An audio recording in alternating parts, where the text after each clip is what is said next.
Helicopter enthusiasts, rejoice! The world of Microsoft Flight Simulator has been graced with the release of the Hype Performance Group's newest edition, the H160.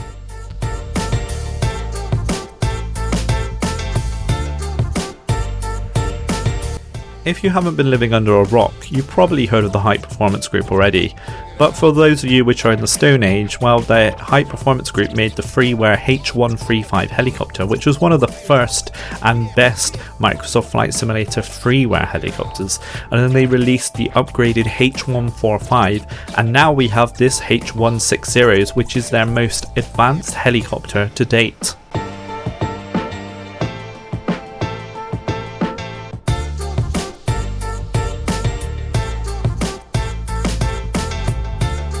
From the moment I set eyes on this H160, it was really clear to me that the team at Hype Performance Group have poured an incredible amount of time into this aircraft. I'm not joking when I say this has to be probably one of the best 3D models I've actually seen in Microsoft Flight Simulator, and by far it's the best 3D model for a helicopter I have seen.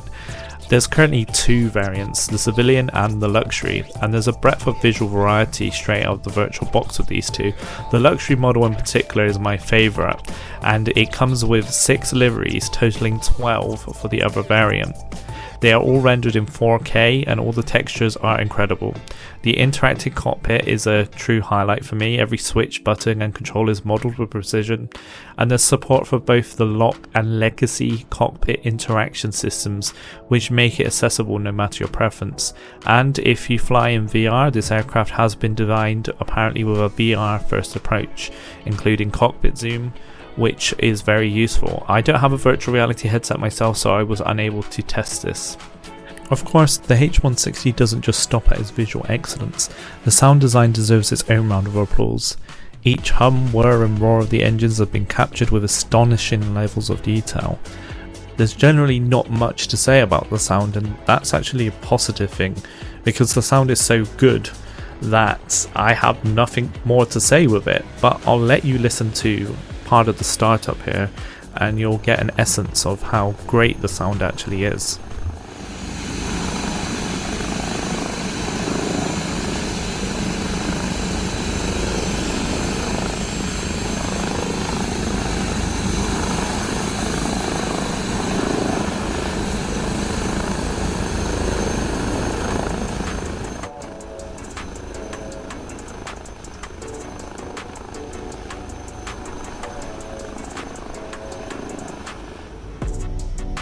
So where the real heart of the HPG 160 lies is in its Airbus Helionics avionics, which is just fun to say. It's like an iPhone in a helicopter. There is cool automatic features, like we can set the takeoff mode to do an automatic takeoff. We have vortex ring stake protection, and we've also got these synthetic displays which we can see various different stuff, including this map, a navigation screen, and also this cool overview of the helicopter. There's a lot of modes including a working weather radar, which is very impressive for a add-on, as we don't really have that even in some of the more advanced advanced helicopters. So we also have this tablet here, and there's a lot of stuff, and I'm not going to have time to go through all of it, but we have stuff like little nav map that you can actually integrate. You can get your Navigraph charts here, you can set up missions as a whole mission editor, and you can configure your aircraft. But what I love is in the autopilot section here, we can see all of the different autopilot modes, and we can see all of this, and this can all be mapped to your HOTAS, and this is great from a user accessibility point of view.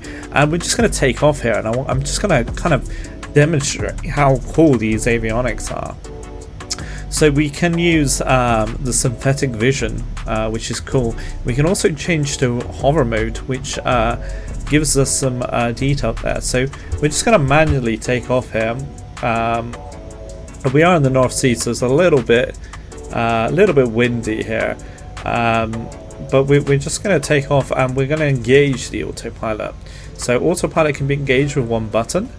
And now we go into ground hover mode, which is super cool. So the aircraft will try and come to a hover. It is struggling because of the wind is really strong here, but what we can do is we can actually adjust, just using these controls on the left here, we can adjust how far left and right. As you can see here, we've actually hit the hover, but if I move left on here or right on here, for example, I think we have to go into ground GTC mode. We can adjust how far we're moving. So currently got that set to 10. I think that might be knots. I'm not 100% sure. But it's really cool that we can adjust this autopilot and sort of like have all of this fine kind of control over it. It's a really cool system.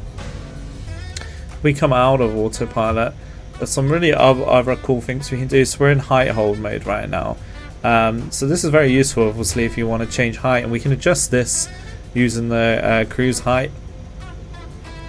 And what I find this really useful is it's possible to enable the airspeed hold, for example, and set an airspeed with the height hold, but then still have manual control over the kind of bank of the aircraft. So we can turn this now and it will try and capture that air hold, which can be super useful if you're doing circuits or whatever and you need to maintain a specific height.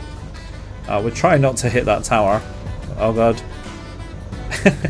But it's really kind of impressive how much control you can have, and obviously we can disable the autopilot completely and regain control. And because it's using a fly-by-wire system, it is really kind of responsive. But if you really want to challenge, and I do recommend this, you can switch the autopilots completely off and it goes into hands-on mode, which allows you to fly the helicopter effectively completely manually. You can also disable the automatic trim as well. So this makes the helicopter obviously a lot harder to actually fly, but you know, the option is there if you prefer kind of like the hands-on kind of mode. But the autopilot is very powerful, and it actually makes this helicopter extremely pleasant to fly. So generally the visual model is great, the sound is great, the systems is great. What's the downside? And there is one big downside that I haven't discussed yet, and that is the actual performance. The helicopter for me gets around 15 to 20 FPS lower than the Phoenix A320, which is known to be quite an intensive aircraft, and this can vary depending on where you are and various other factors. And it's not just myself reporting this. In the Discord I've seen a lot of people reporting quite poor performance in terms of the frame rate, and hopefully this can be patched up in the future. It for me had a significantly more impact on my performance than the H145 or the H135, and also I can't definitively say it's this helicopter causing this, but during this review video the game crashed 3 or 4 times, and it seems to be quite common when I am flying this helicopter that the game will crash, which I don't usually get in any other add-on. But like I say, I can't definitively link the two together. It might be something else causing it, but I just thought I'd mention that I have had some few crashes whilst flying this helicopter. So if you're on a lower end computer, this helicopter might actually be a little bit of a challenge in terms of its frame rate. And I think a lot of that is because how much avionics and depth there is here. So it is kind of a caveat of that system. But generally the helicopter is really fun to fly. It has a lot of advanced systems and it is the best helicopter we have in Microsoft Flight Simulator. So I do think this helicopter is worth a fly. But you should bear in mind that there is some performance issues. The TDS 750's navigation mode doesn't work, but hopefully that will be fixed in a future update. But apart from that, it is a great helicopter and I would recommend checking this one out.